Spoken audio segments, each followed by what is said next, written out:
Continuar con el desarrollo de nuestro curso de farmacia clínica y categorización de establecimientos farmacéuticos va a continuar la doctora Kate Loaiza Peñafiel con el último tema que nos toca tratar, que es sobre Manual de Buenas Prácticas de Distribución y de Transporte, que es sumamente importante para nosotros los profesionales químicos farmacéuticos.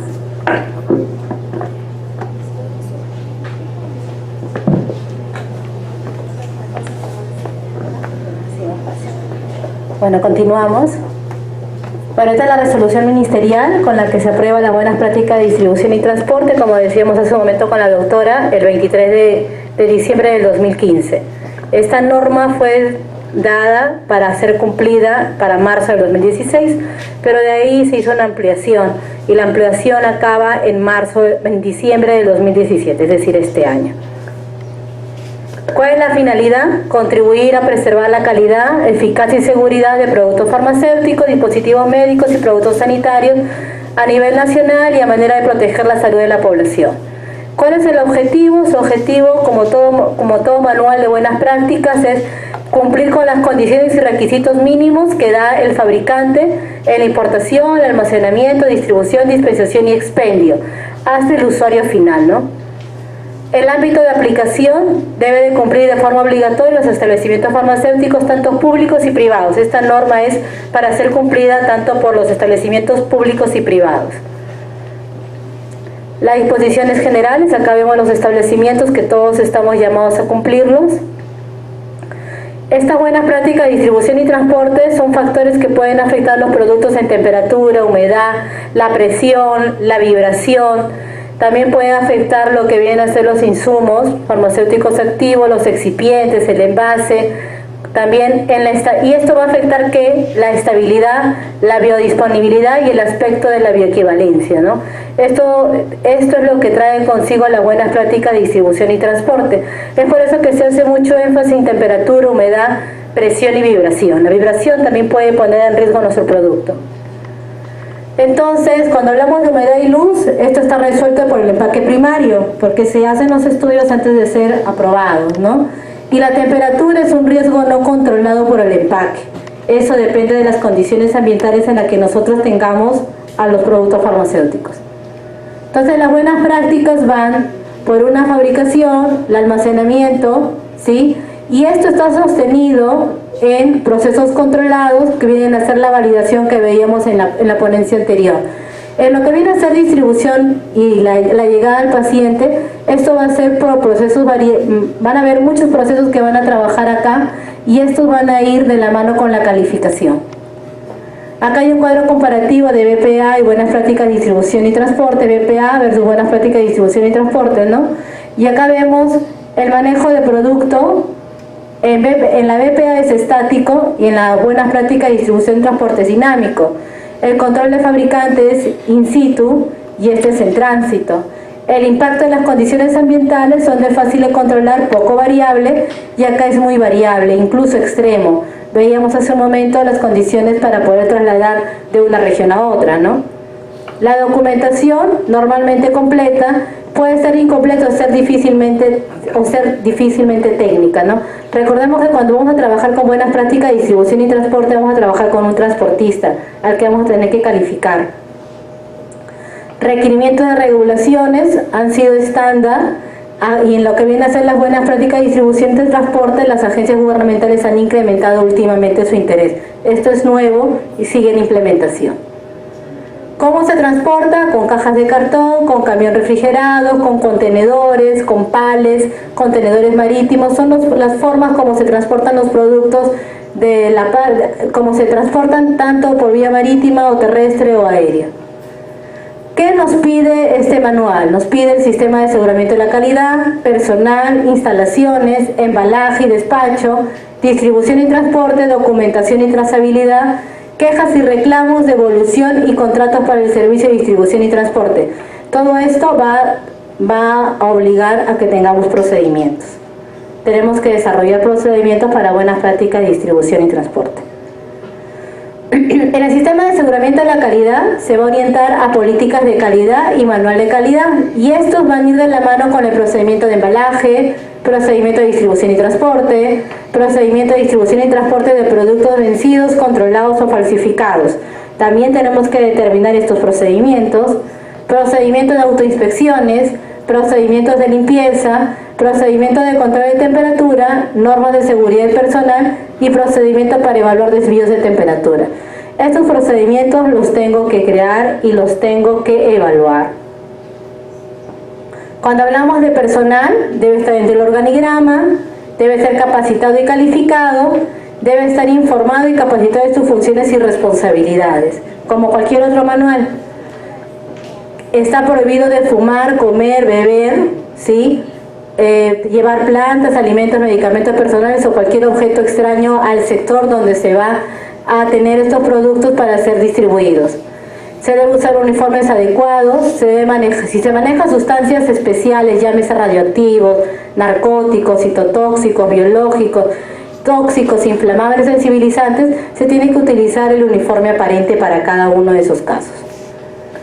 El personal tiene que pasar por una revisión médica, se tiene que evaluar si tiene heridas abiertas, se debe establecer y cumplir procedimientos de higiene personal, se debe asegurar la salud y la higiene del personal. Esto también exige este manual. En lo que son instalaciones y equipos, ya se trabaja, ya las droguerías cuando empiezan a aperturar también con su área de embarque y desembarque, ¿sí?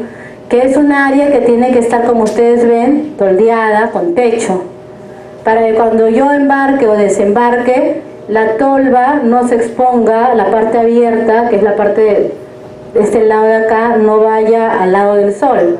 Entonces, por eso es de que se exigen de que tengan techo.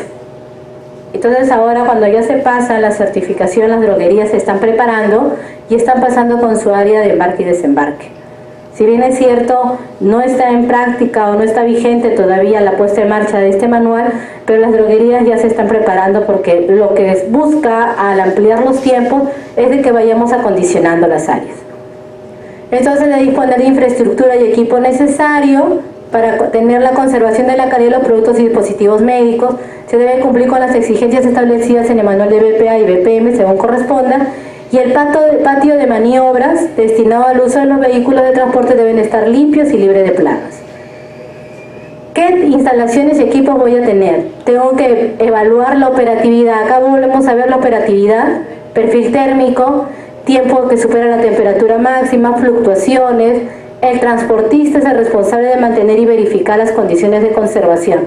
Los carros o las movilidades que van a trabajar y van a calificar, así como cuando uno conduce el auto y te avisa de que ya no tienes gasolina, de la misma manera se están instalando sistemas que avisan al conductor de que la temperatura se esté elevando cuando hay un problema de temperatura o de humedad interna. Entonces, los sistemas que se están instalando y los que están calificando las empresas van con estas condiciones. Instalaciones y equipos, áreas de almacén, ¿no? Deben estar señaladas, y acá vemos la área de distribución. Manipulación, debe tener todo ordenado para evitar la confusión, la adulteración y la contaminación cruzada, que es parte de la BPA. En embalaje y despacho vamos a ver la protección mínima contra los riesgos ambientales, se debe considerar y evaluar la exposición de golpes, vibraciones y otros elementos de tránsito. Por eso tenemos que evaluar qué es lo que llevo. ¿Llevo vidrio? ¿Cuál es el tiempo? ¿Cómo es la carretera? ¿Va a ir por tierra? ¿Sí? Si hay una presión, va a ir con presión, en caso de aerosoles. Entonces tengo que evaluar todas esas condiciones para poder tener la seguridad que el producto no va a alterarse. Los factores ambientales, el tiempo de transporte y los medios de transporte son los que tengo que determinar para determinar el embalaje que voy a usar.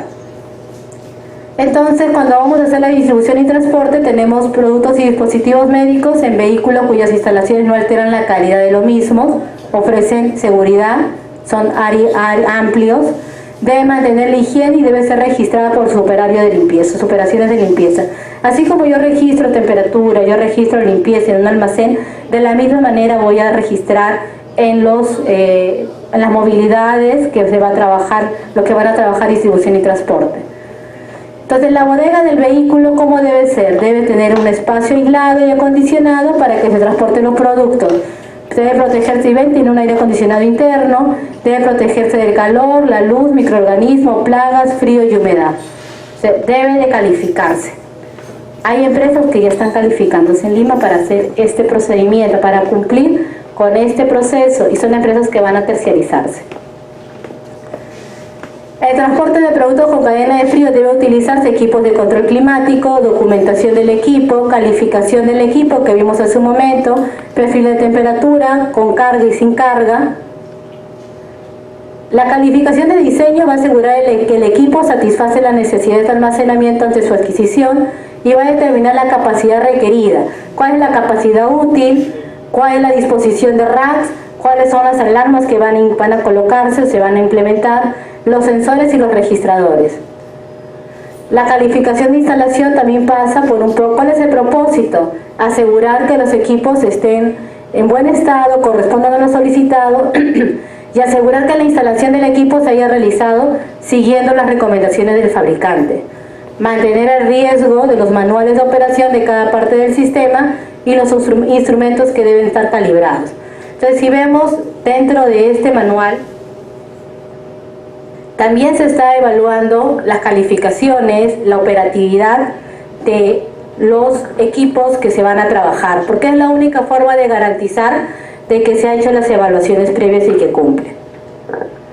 Tenemos un protocolo de calificación de instalación. En este protocolo se va a describir el equipo, se va a identificar la cámara, la marca, el número de serie, la ubicación, la dimensión, la capacidad cúbica que tiene de almacenar el sistema de alimentación de energía, componentes principales de la cámara, ubicación de la cámara, versión del software, en el caso de productos refrigerados de temperatura controlada.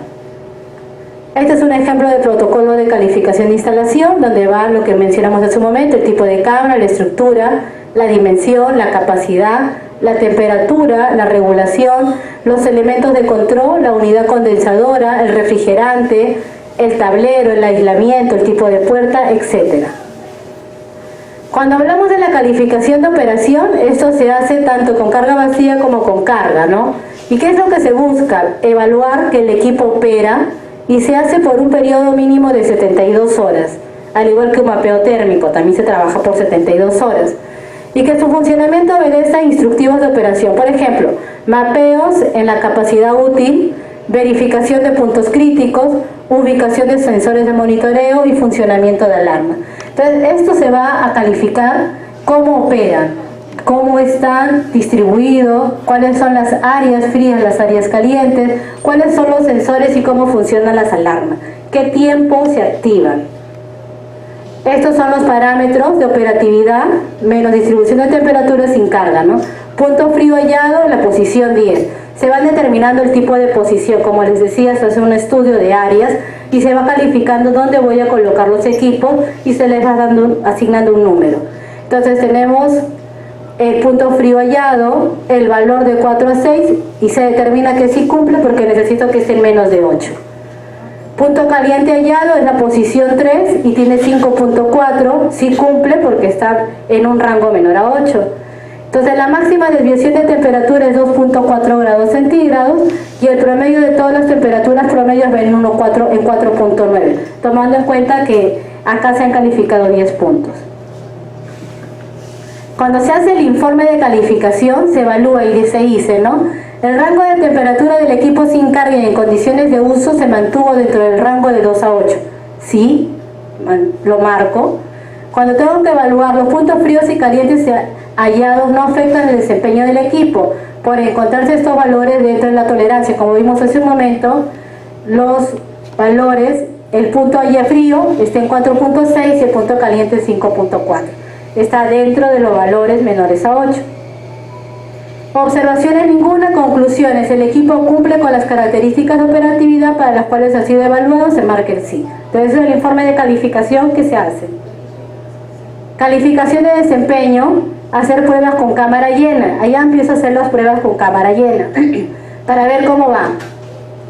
Entre las pruebas,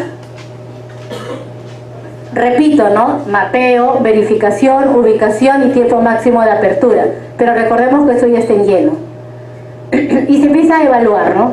Se empieza a evaluar el mapeo, va a permitir entender variaciones de temperatura y va a conocer la eficiencia y las correcciones necesarias del sistema de refrigeración, aire acondicionado, ventilación, aislamiento de puertas, techos y pared. Y se van colocando, estos son los puntos donde se van a ir colocando los equipos que van a medir, en este caso los Dataloya. Todas las áreas de almacenamiento deben realizar mapeos térmicos, se tiene en este manual indica que deben ser 2 veces al año, ¿sí? En el mes más caliente y el mes más frío. Se debe de tener un mapeo térmico por cada estación, es decir, las estaciones más calientes y las estaciones más frías. Son 2 mapeos que nos piden para droguerías. Se debe hacer un mapeo inicial antes de comenzar a ser utilizado y una repetición en base al análisis de riesgo. Si se evalúa de que las temperaturas son disconformes, se puede hacer un reanálisis, un remapeo.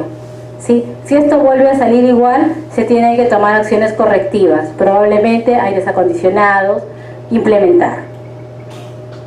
Debe instalarse un sistema de alarma y debe ser testeado periódicamente. Todo el equipo debe recibir un mantenimiento adecuado.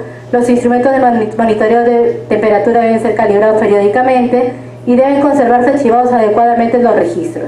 Los registros se guardan por un promedio de 2 a 3 años, se tienen que guardar los registros.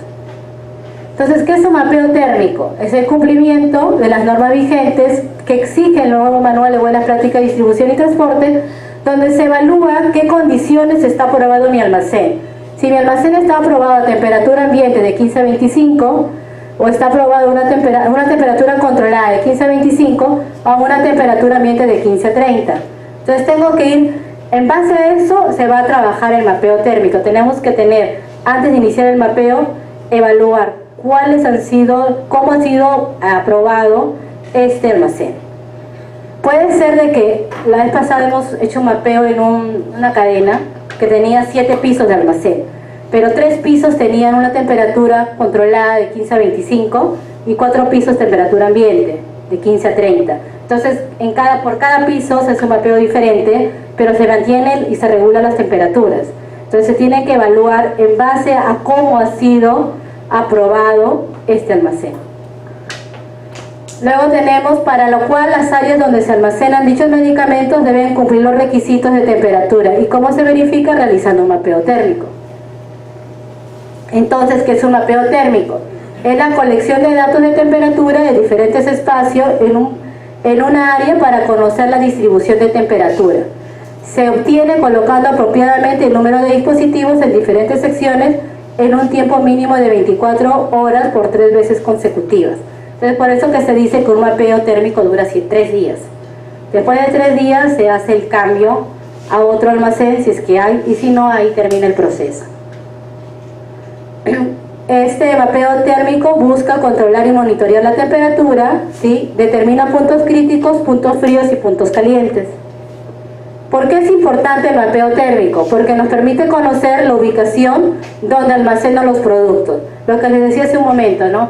Si yo tengo una relación de productos que tengo que almacenar, voy a ir viendo cuáles productos necesitan una temperatura controlada, qué productos necesitan que no tienen problema de temperatura o tienen hasta 30 y cuáles tienen hasta 25. Y de acuerdo a eso voy colocando y ubicando cuál es la área más fría. En el área más fría colocaré los menores a 25 y en el área más caliente puedo colocar los que son hasta 30 grados centígrados porque no se van a alterar. Entonces esas condiciones se tienen que ir evaluando. Determina los lugares calientes y fríos, se evalúa estacionalmente o cuando exista cambios de infraestructura, equipos, ubicaciones o condiciones climáticas. Por ejemplo, acá hemos hecho el mapeo Boticas Perú a la cadena. Se han mapeado sus 4 pisos, se colocan las fechas de los mapeos. Esta es su ubicación, su distribución, su rango de operación de 15 a 30 grados centígrados, el primer piso. Es uno de los almacenes que tienen plantas que tienen temperaturas diferentes, ¿no? Y entonces, de acuerdo a eso, nosotros, de acuerdo al plano, se va ubicando los dispositivos que se van a utilizar. Cuando hay paredes, se utilizan dispositivos, mayor cantidad de dispositivos. Entonces, se emite un protocolo de mapeo térmico. El protocolo incluye introducción, antecedentes, alcance, responsabilidad, descripción del almacén, materiales que se van a usar, qué procedimientos se van a trabajar, la referencia y los anexos. Esto se entrega cuando se inicia un mapeo térmico, pero cuando viene una inspección y uno está en proceso, tiene que tener rotulada el área en proceso de mapeo térmico.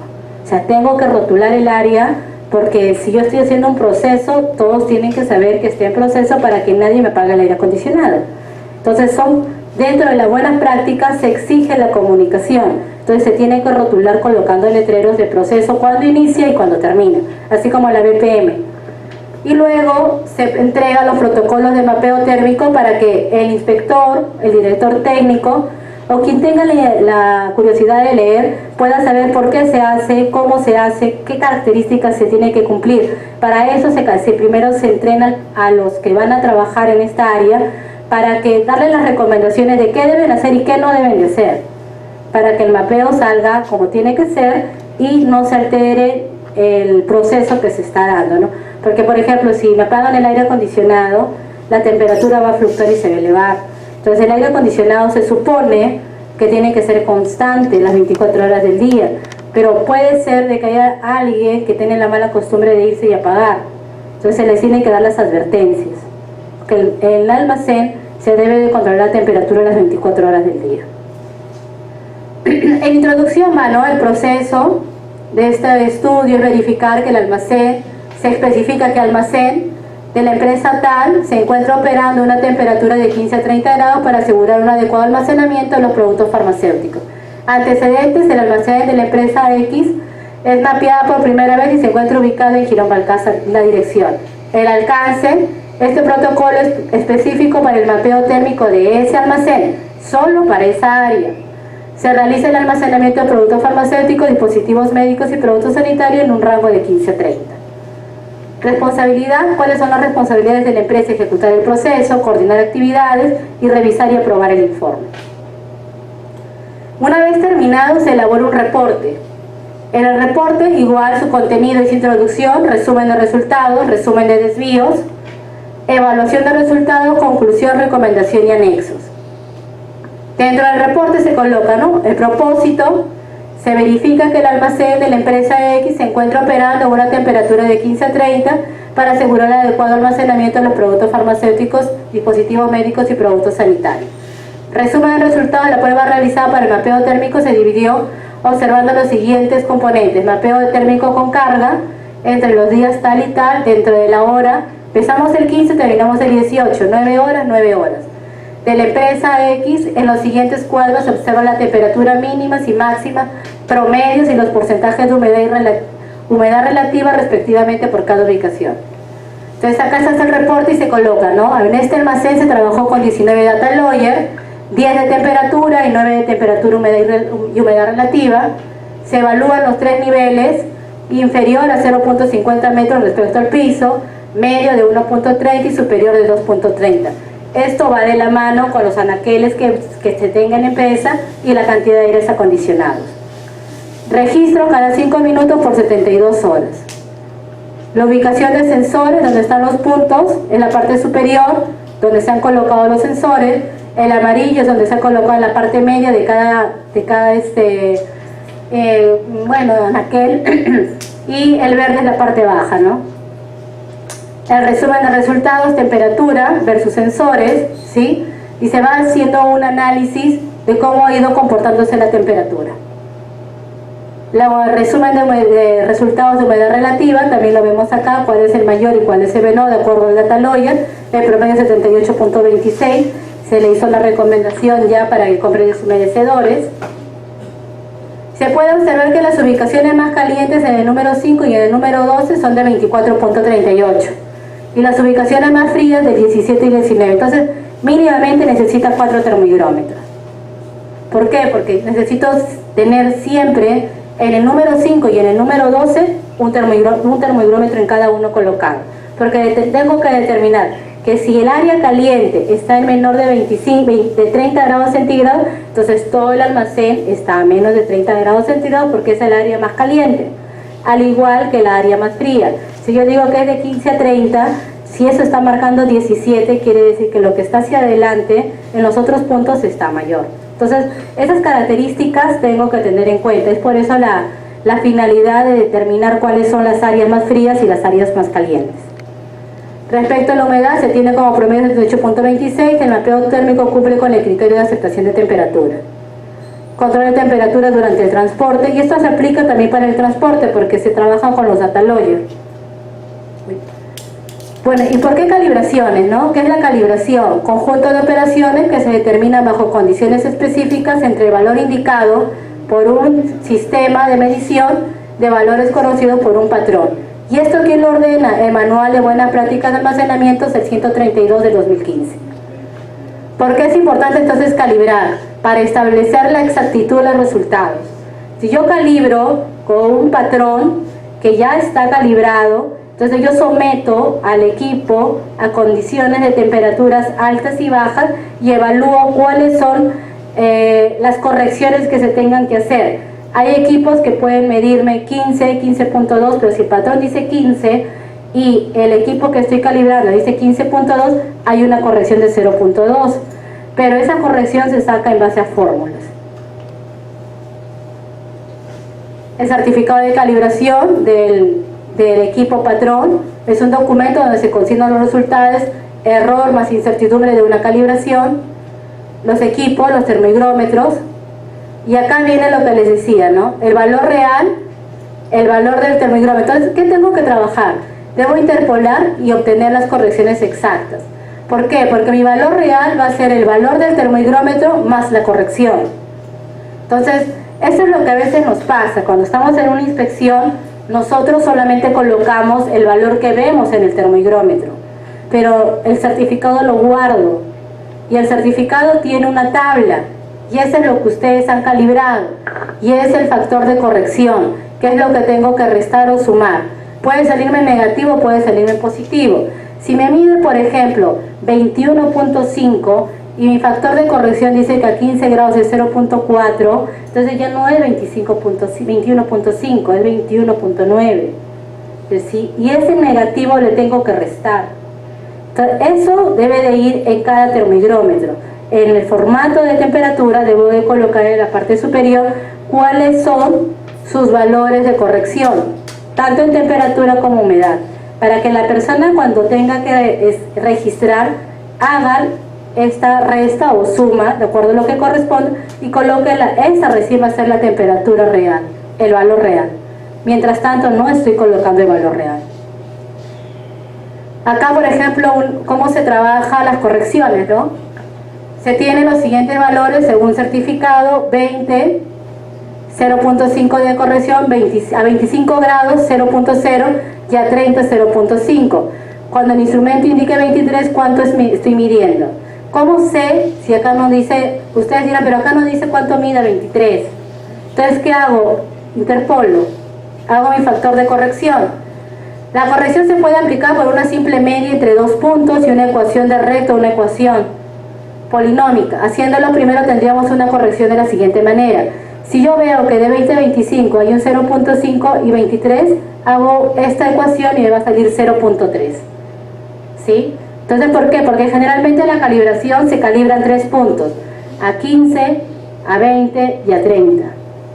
Entonces tengo que interpolar datos, porque son los 3 puntos. Si yo quiero que me calibren a cada grado, entonces voy a tener que pagar más, porque se va a hacer un proceso por grado.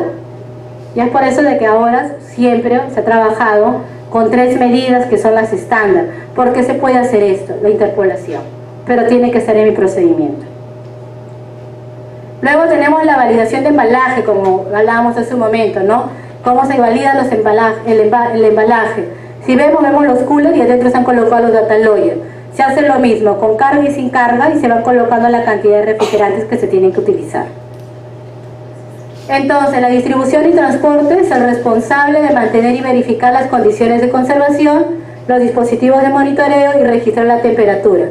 Esto va de la mano con 3 parámetros: puntualidad y responsabilidad, porque tenemos que tener en cuenta que hay un tiempo que hemos registrado, que hemos hecho una evaluación de cuánto tiempo se demora el traslado.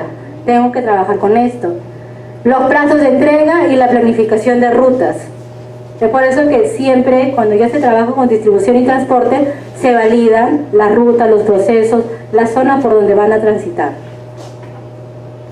Programa de mantenimiento, instructivo para la prevención.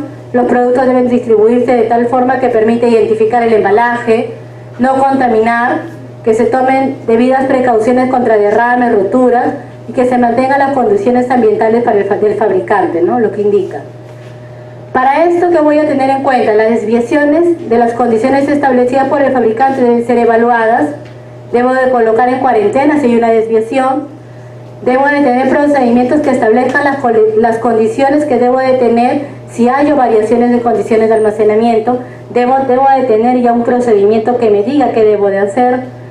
Debo contar con registros adecuados para evaluar los motivos de la variación y debo mantener registros de monitoreo y debo revisar el momento recepcional. Hay algunos sistemas que te permiten ver online. O sea, uno va viendo dónde está su mercadería, su producto y a qué temperatura está yendo. O sea, eso también te permiten los sistemas.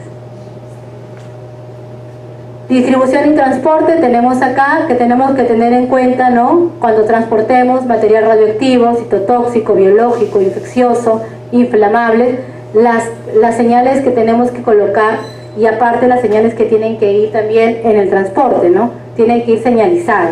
Pero póngase que choca, se voltea y nadie sabe lo que había dentro. Entonces, mucha gente se puede contaminar. Es por eso que cuando vemos en la parte posterior de los carros, los camiones, vienen con diferentes colores, como rombos. Cada rombo nos indica qué producto es. El peligro va por el número, porque muchos llevan número. De acuerdo a cómo va aumentando el número, va aumentando el peligro. Entonces, eso permite, por ejemplo, si fuera un citotóxico, se tendría que colocar sustancias neutralizantes, ¿sí? Para que no se contaminen las personas que están tratando de apoyar, en este caso los bomberos o quien actúe, ¿no?